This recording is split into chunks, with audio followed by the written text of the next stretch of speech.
दोस्तों, हमारे देश के अंदर जितने भी शिक्षा विभाग है ना, बहुत ही घटिया प्रवृत्ति के शिक्षा विभाग है। बहुत ही नीच किस्म के लोग रहते हैं शिक्षा विभाग में। जितने मेरे कॉलेज जुड़े हैं, अगर कोई भी एग्ज़ाम का पेपर लीक हो जाता है तो उसमें सरकार क्या कर रही है? जो अधिकारी नियुक्त किया गया है वो क्या कर रही हैं? अगर सरकार के अधिकारी से मिला हुआ है तो सरकार के मतलब उस विभाग का जो मंत्री है, जो विभाग में उस काम गड़बड़ी हुई है, वो मंत्री क्या कर रहे हैं? अगर मंत्री गड़बड़ है तो वो प्रधानमंत्री क्या कर रहे हैं? तो दोस्तों, मुझे ये समझ में नहीं आ रहा है कि हमारे शिक्षा के लेवल को इतना डाउन कैसे कर दिया है और हमारे देश को बोलता विश्वगुरु बनाएंगे, हमारे देश को विकसित भारत बनाएंगे। ये असंभव है बिना शिक्षित, बिना शिक्षा के। यानी हमारे देश के अंदर शिक्षा को कोई प्रायोरिटी नहीं दी जाती, कोई प्राथमिकता नहीं दी गई है शिक्षा को।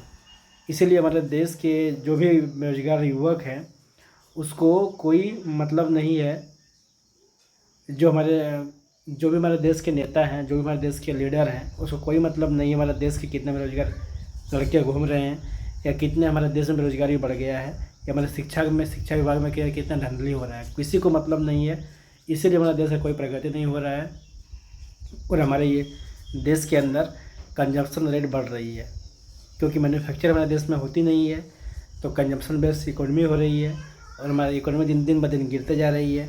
अब देखना यह है कि अभी सरकार पेट्रोल डीजल का दाम बढ़ा रहा है तो ये कितने दिनों तक बढ़ते रहेगी और हमारा देश 5 ट्रिलियन इकोनॉमी का देश कब बनेगा।